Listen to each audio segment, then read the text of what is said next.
जर कधी मला यांच्याकडे नाही भेटलं मला काही, मी फाशी घेणार इथं. ते जे टोकन देत आहे ना, ते टोकन नाही फाशी घेणार इथं मी. अंतिम टायमाला मी आलेलो आहे. त्यांना कालपासून मी ते पडलेला आहे, रात्री पण दिवसा पण इथे झोपलेलो नाही मी रात्री पण. माझा अवतार बघू शकतो तुम्ही, हे बघा. दाखवा कसलं पीक घेतलेलं आपण, ज्वारीचं पीक घेतलेलं आहे मी. आम्ही मार्केटमध्ये हमी भाव मिळत नाही म्हणून आपण हो बरोबर एकदम. जर कधी नाही भेटलं मी फाशी घेणार या दर्जालाच इथंच, तुम्हाला सांगतोय मी. एका शेतीमध्ये आपण पीक घेतलेलं आहे. हो किती एकर पिकवलेली आहे? माझं कमी जास्त 8 एकर आहे ज्वारी. 8 एकर ज्वारी माझी. आणि मला जर भेटत असेल आपला जीवन संपण्याचा विषय इथं. किती तास तुम्हाला रांगमध्ये उभावं लागलं? हा किती तासापासून रांगेमध्ये आपण? सकाळपासून, कालपासून नाही, सकाळपासून नाही, कालपासून इथे मी रात्रीचे मुक्कामी आहे बघा. हे कपडे भरले माझी, इथे झोपले नाही रात्री, तरी मला नाही काही. खर तर कालपासून सरकारने शेतकरी संघाच्या माध्यमातून ज्वारी असेल, त्याचबरोबर मका असेल, या कडधान्य पिकांची खरेदी जी आहे ती या ठिकाणी सुरू करण्याचा निर्णय घेतलेला आहे. आणि नोंदणी जी आहे ती प्रत्यक्ष आजपासून या ठिकाणी सुरू झालेली आहे. आपण जळगावच्या चाळीसगाव शहरातील या शेतकरी संघाच्या बाहेर उभे आहोत. खरं तर मोठ्या प्रमाणावर या ठिकाणी शेतकऱ्यांचा गोंधळ उडाल्याचं आपल्याला बघायला मिळत आहे. एकंदरीत 2 ते 3 दिवसापासून अनेक शेतकरी आहेत या ठिकाणी लाईन लावून थांबलेले होते.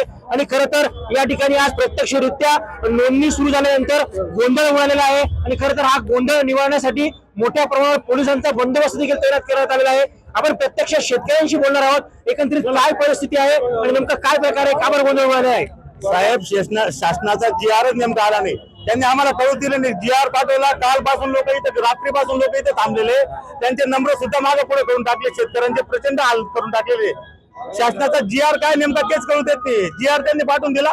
शेतकरी संघवाले म्हणतात आमच्याकडे GRच आलेले नाही, नोंदणीच चालू केली नाही. त्याच्यामुळे सगळे शेतकरी संतप्त होऊन गेले. 3 दिवसापासून आम्ही इथे आहे साहेब. इथं इतकी परिस्थिती वाईट करून टाकलेली आहे. काय नेमकं तेच कळून नाही राहिलं. आपण काय सांगाल बाबा, कुठून आलेला आहात? पाटोंडा आहे. कालपासून आम्ही थांबलेलो आहे. कालपासून थांबलेलो आहे. आज आले, गरजेले उतारे जमा करून घेतले. आमचा नंबर आज जे मागचे आज आले त्यांचे उतारे घेतले, त्यांचे टोकन मिळवून राहिले. पहिलं 100च्या आत नंबर असून आता नाव लिहिलेलं होतं सर. परवापासून उभे आहेत आम्ही, आणि जे आज आले ना तर तिथं गदारोळ करताय सर. सांगा कसली नोंदणी सुरू आहे? कुठल्या ज्वारी पिकासाठी शासकीय आम्ही वापरला. ठीक आहे. इतर देखील शेतकरी आपल्यासोबत आहे. काय सांगाल, कुठून आलेला आहात, केव्हापासून आलेला आहात? साहेब, मी परवा म्हणजे ड्युटीवरनं जम्मूवरनं इथं आलेलो आहे. आर्मीमध्ये आहात आपण? आर्मीमध्ये.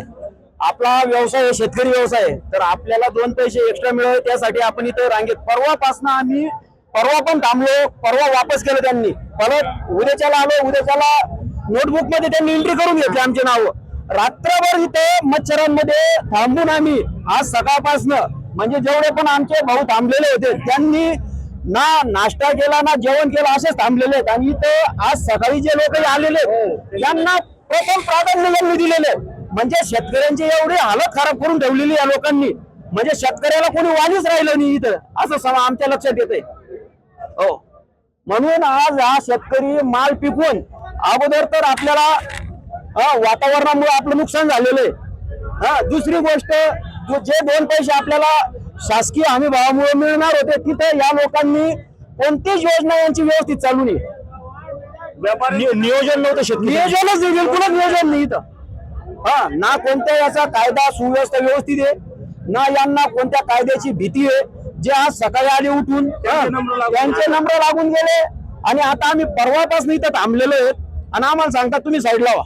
हो, 3 दिवसापासून थांबलो. 3 दिवसापासून थांबलेले तिथे लोक.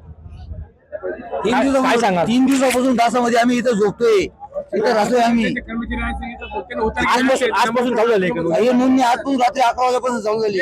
म्हणजे नोंदणी करत नाही तरी आज 12 वाजता साहेब इथं आले. 1 वाजता आले. 1 वाजता आले. 1 वाजता. तर आम्ही 3-4 दिवसापासून इथं असंच राहतोय. भुके पिशे एकदम काही नाही. अन्न पाणी सुद्धा नाही इथं प्यायला. त्यांच्या शासनाचं पाणी सुद्धा नाही, काहीच नाही. लघवीला जागा नाही, टॉयलेट कशाला संडासला जागा नाही. रात्रीपासून नियोजन शून्य आहे शासनाचं. शून्य आहे एकदम. आपण बघू शकतो की 2 दिवसापासून खरं तर शेतकरी या ठिकाणी मुक्कामी थांबलेले आहे. मच्छर मध्ये त्या ठिकाणी थांबलेले आहे. आणि कुठेतरी नोंदणी करताना आज जे आज आले त्यांना या ठिकाणी प्राधान्य दिलं जात असल्याचं या ठिकाणी शेतकऱ्यांकडनं बोललं जातंय. आणि खरं तर कुठलीच उपाययोजना असेल किंवा शेतकऱ्यांसाठी सोयी सुविधा असेल या ठिकाणी शेतकरी संघाने केलेल्या नाही आणि शेतकऱ्यांना अनेक समस्यांना या ठिकाणी सामोरं जावं लागत आहे. आणि खरं तर आज या ठिकाणी मोठा गोंधळ उडालेला आहे. हिमचंद कुमार, टीव्ही मराठी, चाळीसगाव, जळगाव.